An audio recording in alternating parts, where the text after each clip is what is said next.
Hi, I'm Carrie. Welcome back to my channel. Today I'm doing the hashtag 54321 tarot that was put out by Kelly Bear. What it entails is to show 5 tarot decks, 4 tarot books, 3 tarot spreads, 2 tarot habits, and 1 advice or card to embody. So the 5 decks I'm going to show you are kind of a mixture. I'm going to show you 3 that I have been currently using like right up until I filmed this video. And then the last 2 are 2 that I just got in recently. My ring's too big for my finger, so it's probably going to fall off in the middle of this. Okay, so the first deck I'm going to show is this one, and it's the Tarot of the Vampires. This is the brand new one. I was going to hold off, yeah, we're going to put this over here. I was going to hold off and get this deck later on, but I just watched too many walkthroughs on it and I just fell in love with it. I love it. I love it. It puts me in mind of the the vampire shows. It's kind of campy, True Blood. I just, I couldn't wait to get it. So that is the one. I've actually been using this the whole month of September, because I don't wait to use spooky decks, and I don't really consider vampires necessarily spooky time of the year decks. I mean, vampires exist at all times of the year, so I'll use that deck whenever. Next one I am going to show is Tarot of the Haunted House. This is another deck that I use all year long. I don't save this deck for necessarily fall, but I do tend to use it more in the fall.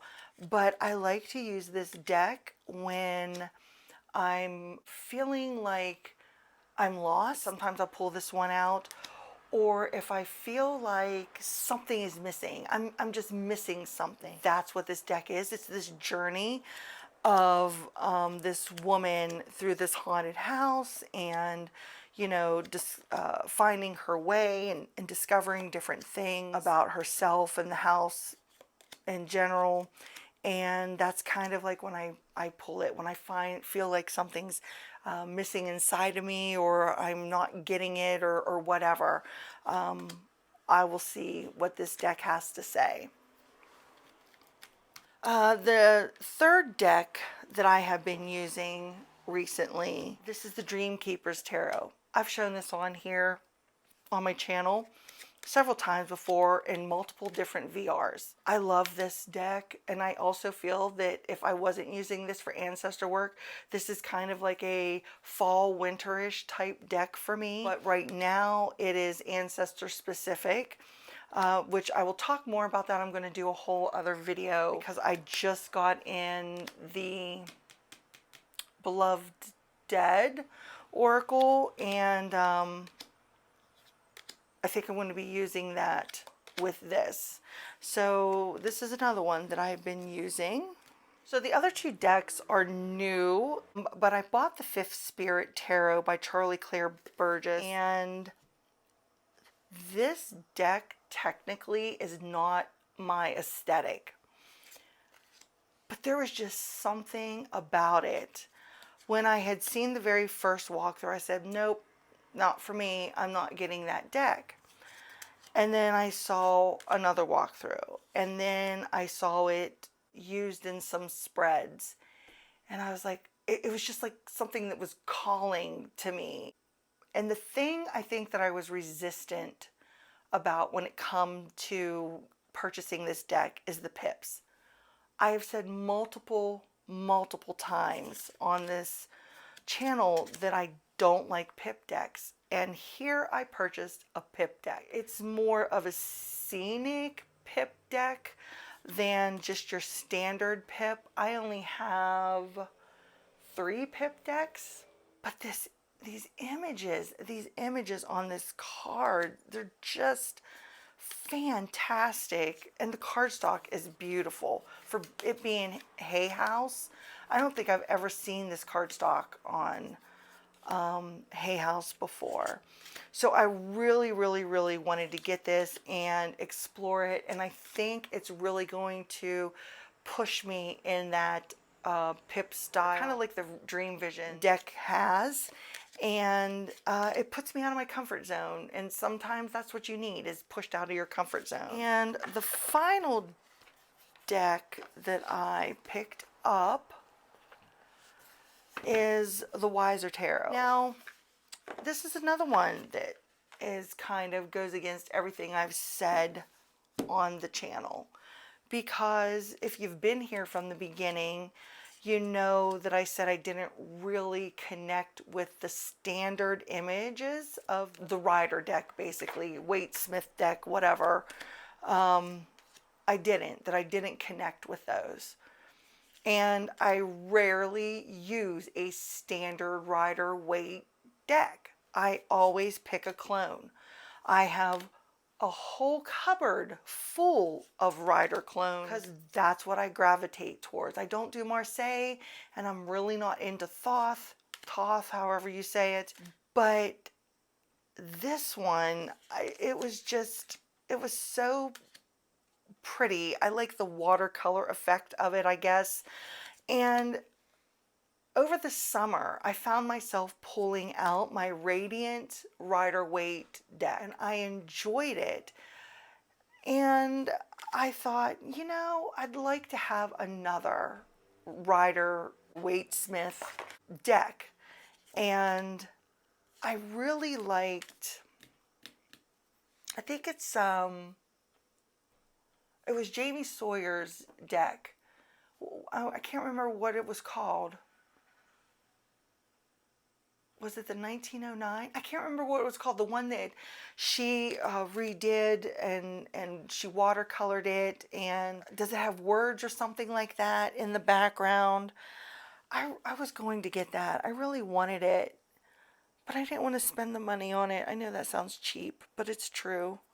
That's why I didn't get it. And I thought this was a nice substitution for that for right now. So, yeah. So those are my 5 deck choices. So the next category is 4 tarot books. I thought a lot about which books I was going to pull out. I think I'm just going to show the 4 books that I pull out on a semi-regular basis. So the first one, which I think other people, I know other people have shown this in their book category, is the 365 Tarot Spreads by Sasha Graham. I think I've showed this on my channel before. I know I have. This is a tarot spread for every day. There's all kinds of different spreads in here, and there's a cross-reference in the back. So a general advice, fairy tales, finance and legal matters, and so on. I like this one, your personal symbol spread. But I will reference this and sometimes take elements from the spread and create something myself. Another book by Sasha Graham that is my go-to is the 365 Tarot Spells. Tarot is a staple in my magical practice. It is the primary tool that I use in my spells. And I have a whole video on that. So how I use this deck, you can see I have flags in here, is I don't necessarily use the spell itself. But anyway, this is another one that goes by the days. This is another one that references in the back, like education spells, family and home, that kind of thing. But what I do is I read through it and I see if there are any elements that I want to use. I don't necessarily follow it line by line and word for word, because I feel my magic is more powerful when I do my own thing with it.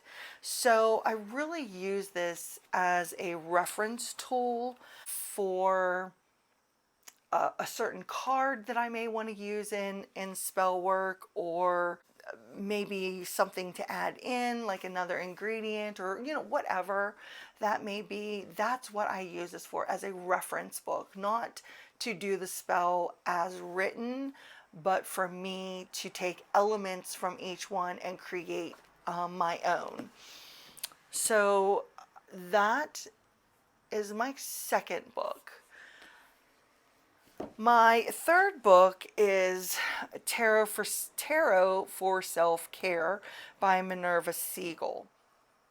I think there's a nice amount of information in here, especially if you wanted to use the tarot for, not predictive readings, or wanted to explore it for that nurturing aspect of it, for that like self-care that she spoke of. So what I would do is I was like pulling a card and then going to the write up in the book and reading about it, and then looking at the self-care card activities that I could do for that card, because she has the interpretation of the card, there's the reversed meaning of the card, but then this is what my main focus was. So your self-care card activities for the magician. Mind, your creativity is flowing. This is a great time for major brainstorming sessions. So carry a pocket-sized notebook with you and jot down every idea that comes to mind. For the body, activity can feel overwhelming throughout your day. Practice deep breathing and so on. For spirit, it's easy to get swept up in the whirlwind of raw energy surrounding the magician. Stay grounded by opening and energizing your root chakra. I think this is fantastic. I was doing this practice pretty regularly almost over a year ago, and then I got away from it, and I think this is something that I need to bring back into my journal. Maybe pull a card weekly and write down some self-care activities for it. So maybe I will start this back up again, but I really enjoyed doing this when I was doing it like a couple years ago. And the final book I'm going to show is The Ultimate Guide to Tarot by Liz Dean. I love this book. This book still sits out if I want to reference something on a card, because there's the standard introduction to tarot, there's the spreads, but she has, let me see, hopefully, let me move my stuff here. So you have a picture of the standard Rider-Waite image, and this has so much information in it. I think this book is great for a beginner, because so we have the title, then this is for the majors, then you have an alternate name, the number, the numerology link, astrological sign, element, Hebrew letter, symbol, meaning, tree of life pathway, the chakra that it's associated with, key meanings, then understanding the Fool, then the Fool's astrology, Fool in the Kabbalah, upright meaning, then the general upright meaning, then for home, relationships, career, then a reversed meaning, and then the wisdom message. And then for the majors, there's all the symbology that in the card and what it represents and what it means. Then you have the Fool's reflection, and then try a reading with the Fool. Every major card is like that. Every single one has a spread to it. Every single one tells you about the symbolism on the cards. It really lets you dive in to the nitty-gritty of the cards. And then when you get to the minors, it gives you the element, the astrological association, the number, tree of life position, key meaning, same understanding, and then upright and reverse. There are no symbolisms, there are no spreads or anything like that for the minors. but it's still a wealth of information that is in this book. If any beginner was saying what book would be best to start with, and you really wanted to know like the symbolism and the astrological symbols and that kind of thing in the tarot, I think it would be this one. So for our number 3 category is 3 tarot spreads. The first one is, this is the one I do every single week. This is the one that I throw down when I'm reading for myself, and that is just throwing the cards and reading them.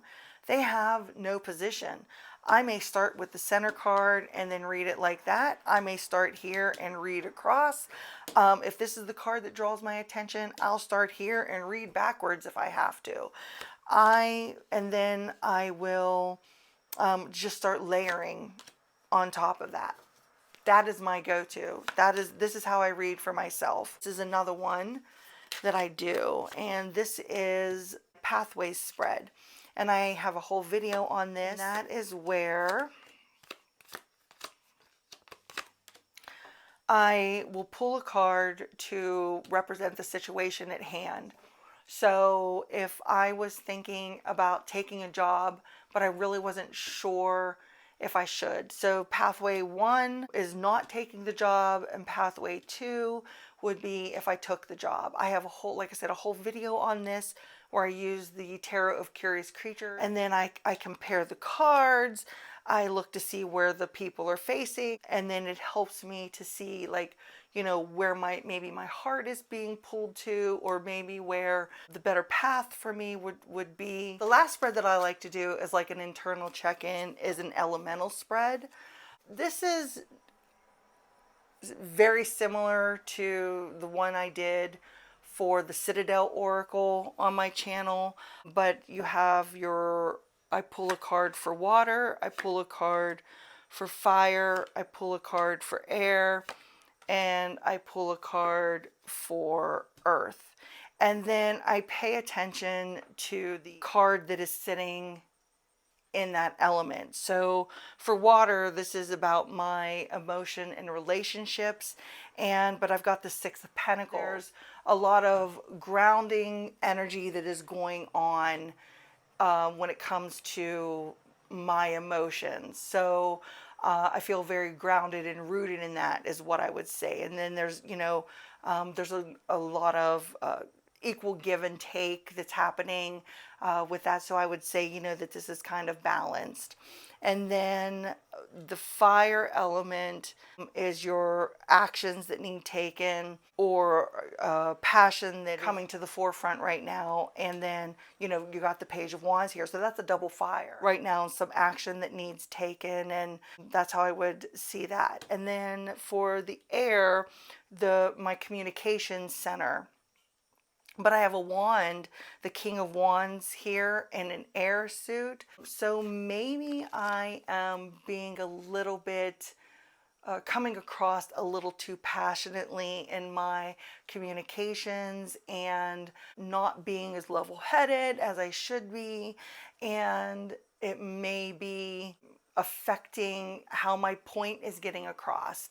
And then for the earth, the home, family, this is the physical aspect of life, and I've got the devil there. Well, that definitely, since this is a major, I got stuff that I need to work out. I have to, you know, see what is going on with this whole devil energy in my whole physical realm of, like, you know, of life. So this is another one that I will do for myself on a regular basis if I'm just not like free-flowing a reading.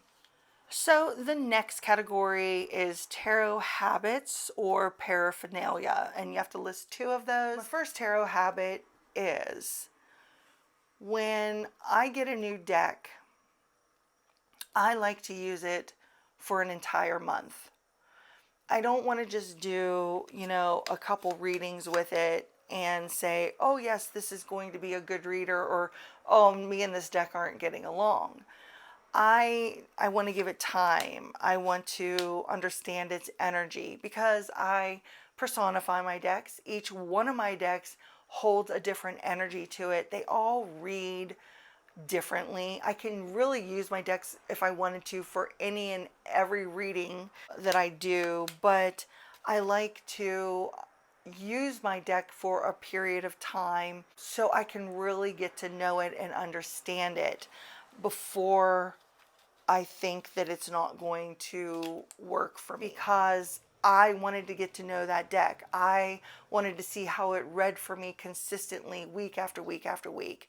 And that's what I do with all my new decks, is use them for a solid month. My second tarot habit is my journal. Since I have been doing consistent journaling for years now, I can't go without doing this. I do it weekly. I've shown on here different things that I put in my journal, different categories for each month, and that is something that I enjoy doing. It is something that keeps me in practice. It is something that keeps me connected on a regular basis to my guides and the divine. It is a staple in my practice, and I couldn't go without doing it. I may skip a week here and there, or even when I skip a week, I'm usually doing a one card draw, but maybe not journaling about it, or I'm doing something. I'm doing something with the cards in some sort of practice sense. So this is another tarot habit. So the last category, number one piece of advice or a card to embody. And I'm going to give advice. My advice would be to make sure that your tarot practice reflects you and not what you think a tarot practice has to be because of what you see on social media. I think it's very important that you adopt your own rituals and your own way of doing things, and not necessarily base your practice or your journals or anything like that on something that you see online, because you're only seeing what that tarot creator wants you to see. So I think it's very important that we don't set our standards to encompass what someone else's practice is, and that we cultivate and create a practice that is purely our own from the ground up. Can you take elements from other people's practice and throw it into your mix? Absolutely. But it's very important that you do you. I say that on this channel all the time. And I think that it is something that you need to remember, especially for like newbies who are starting out and they're just buying their first few decks, or they're just starting tarot journaling or whatever. You don't need all the things, and you don't need all the decks, and you don't need all the extras to have a tarot practice. I mean, if that is what you want, by all means, go ahead and do that.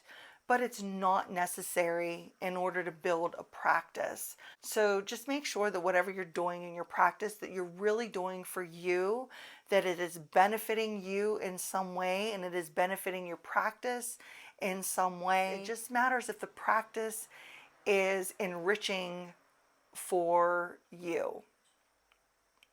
So I think that's all I'm going to say about that. Thanks so much to Kelly Bear for creating this tag. It was fantastic. I really enjoyed participating in it. Oh, and I'm supposed to tag, oh geez, I think I'm supposed to tag 5 people. I don't know if these people have already been tagged or not. I've never tagged anybody in a video to do a tag. So if you don't want to do it, hey, that's okay. But I'm going to tag Green Eyed Tarot, Amethyst Ascension, Robin's Reflections, Astaria Sen, and Dark Fae Tarot. So I hope you enjoyed this video. If you did, please think about giving it a thumbs up. It really helps my channel grow here. And if you like my content, don't forget to subscribe. And until I see you next time, bye.